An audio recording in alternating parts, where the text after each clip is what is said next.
U.S. attacks against China have shifted to a fresh round of arbitrary threats, forbidding travel to the United States by employees of Huawei and by Chinese Communist Party members and their families. I mean, the reasoning behind it is astounding.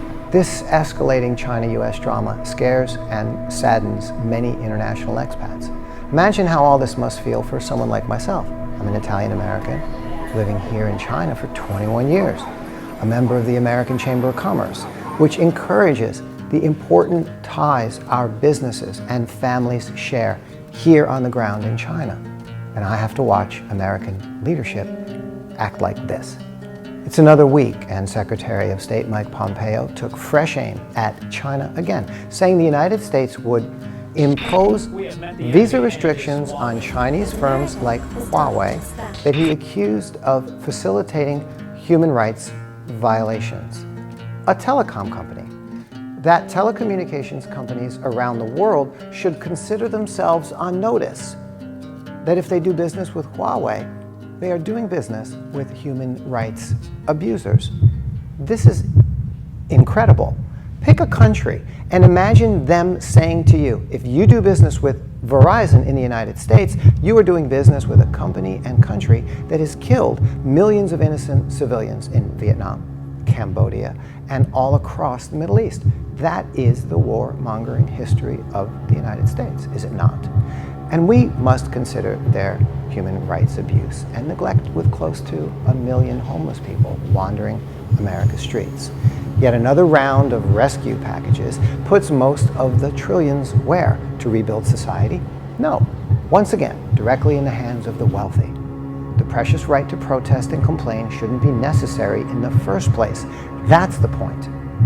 Next, they say Huawei is owned and controlled by the Chinese government, but we know from US, UK, and German inquiries, they are neither of those two things.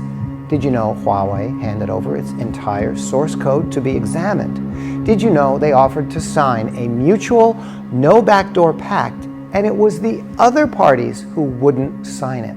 I'll explain why in just a moment.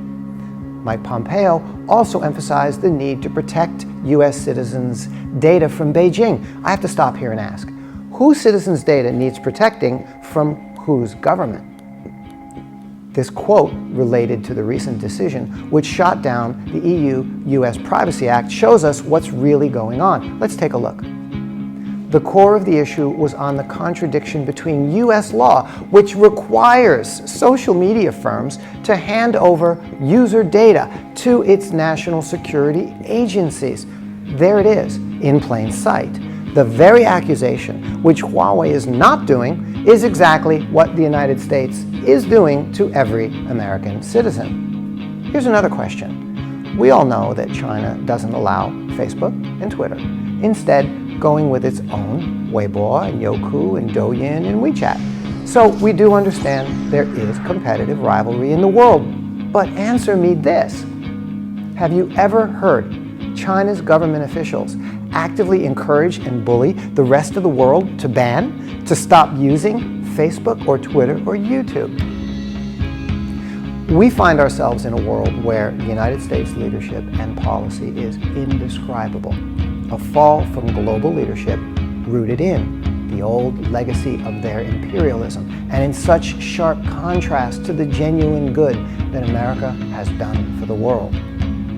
This is 2020, not 1950s McCarthyism. This is China, stronger, prouder, and more capable than ever before. And right at this very moment, your country has a pandemic raging. China knows exactly how to help and will help. Please join us in putting men, women, and children first.